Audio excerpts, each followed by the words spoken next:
Hello friends and welcome to StudyIQ. I am Joy and today we will be discussing about the Maharatna status given to Hindustan Petroleum and Power Grid Corporation. So these two companies has got two CPSEs, the Central Public Sector Enterprises has got Maharatna status.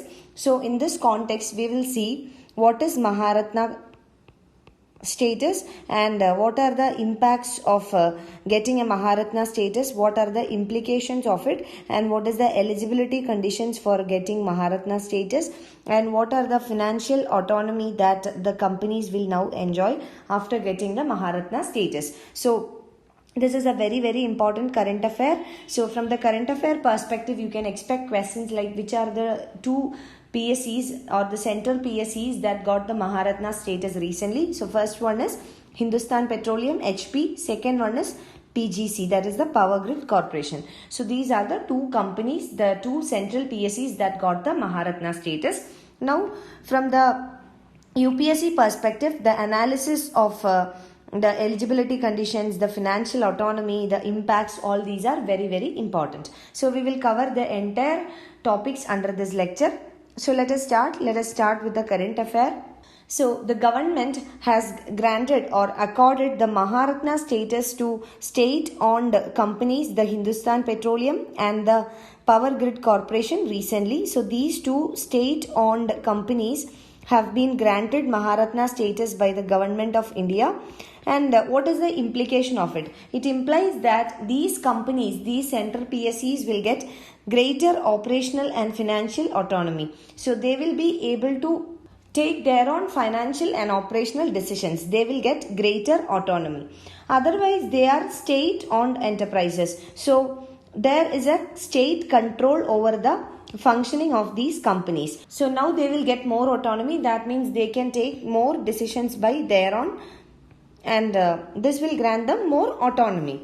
Now, the order in this regard were issued by the Department of Public Enterprises. This can also be a possible MCQ. So, the Department of Public Enterprises issues the order with regard to the grant of Maharatna status, and the Department of Public Enterprises comes under the Ministry of Heavy Industry and Public Enterprises.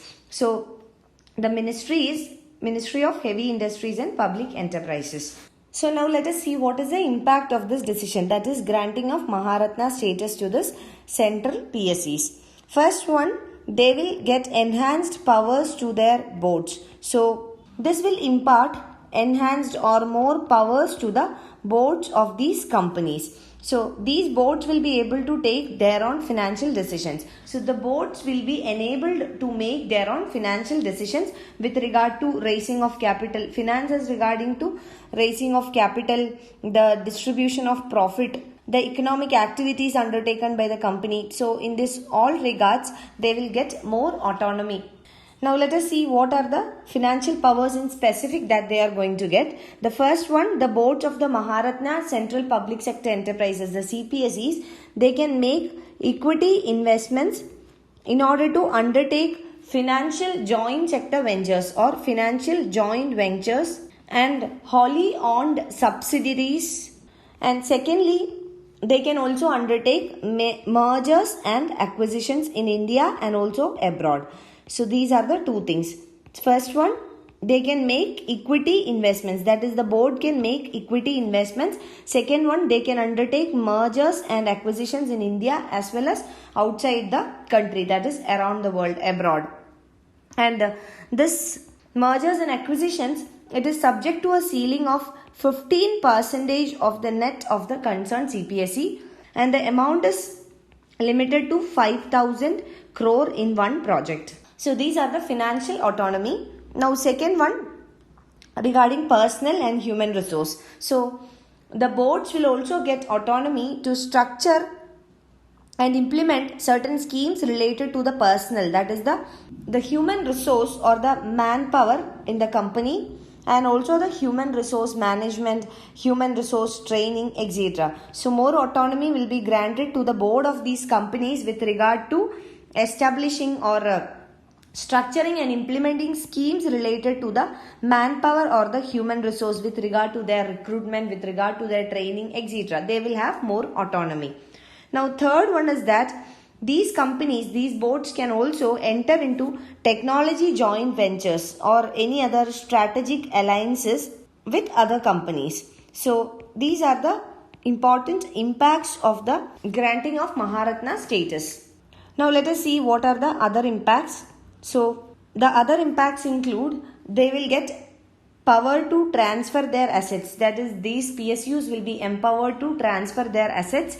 Also, secondly, they will be able to float fresh equities, that is, they can raise equity capital by selling their shares. So, they can raise equity capital by selling their shares in the market, capital market, and they can also divert their shareholding in the subsidiaries. So, these are the impacts. Now, let us see briefly about HPCL, that is the Hindustan Petroleum, and also the Power Grid Corporation. So, Hindustan Petroleum was incorporated in the year 1974. So, the incorporation was in 1974, and this happened after the takeover and the merger of Esso Standard and Lube India. So, the takeover and the merger of these two companies, the Esso Standard and the Lube India, this led to the incorporation of HPCL, and the takeover and the acquisition or the merger of these two companies was under the Parliament Act, that is the Acquisition and Undertaking in India Act passed by the Parliament. So, this was the history of HPCL. Second one is Power Grid Corporation. So, let us see Power Grid Corporation of India. It is the largest electric power transmission utility firm in India, and it is also a listed company since 2007. Now, what is meant by a listed company? A listed company means a company that has been listed on the stock exchange. So, for what purpose does a company list itself on a stock exchange? This is to raise capital through the stock market. So, how does raising of capital takes place? So, the companies can raise the capital by selling their shares in the stock market. So, they will sell their shares of the company, that is the ownership rights. Shares are the ownership rights of a company. They will sell the shares of a company on a stock exchange, and those companies that are listed on a stock exchange is called a listed company, and by listing the company can raise capital from the stock market by selling their shares. Now, it is also very important to differentiate between shares and debentures, a very important topic. Let us see what is the difference between shares and debentures. Now, share is a equity instrument, whereas debenture is a debt instrument. Now, what is the difference between equity and debt instrument? Equity instrument means that the company is raising capital through the sale of shares of the company. So, company will sell the shares of the company and thereby raise the capital. Now, debt instrument means the company will not share any shares of the company, but instead it will borrow money from the investors. Now, what is the remuneration given to the shareholders or the equity shareholders? Dividend. So, dividend is basically a part of the profit of the company. So, dividend is basically the percentage of profit given to the shareholder on the basis of or to the proportion of the shares held by the shareholder. So, if you have 20% of shares in a company, then you are eligible to get 20% of profit of the company. So, this 20% of the profit is called the dividend. That is the percentage of the profit or the share of the profit that a shareholder gets from the company. That is called the dividend. Now, let us come to debt instruments. Instead of dividend, the debt instruments will get interest. So, this is a fixed interest. So, the debt instruments are given a particular percentage of interest that is already predetermined. Now, you have to tell me in which case the risk will be high. The risk will be high in case of the shares. That is because shareholders are the owners of the company, and there are chances that the company can even incur losses. So, in case of loss, the shareholder will not get any dividend. Instead, he will have to share the loss of the company. But for the debenture holders or the lenders of the company, there is a definite return that is guaranteed to the lenders in the form of interest, which is at a predetermined interest rate. And also at the time of winding up of the company will first settle the dues of the debentures or the debt instruments instead of the shareholders. So the risk is high in case of equity shareholders, whereas there is a higher possibility of more returns as well in case of equity shareholders. Whereas in case of debentures or debt instruments, the risk is low and the return is also low. So this is the basic difference. So the PGC is a listed company since 2007.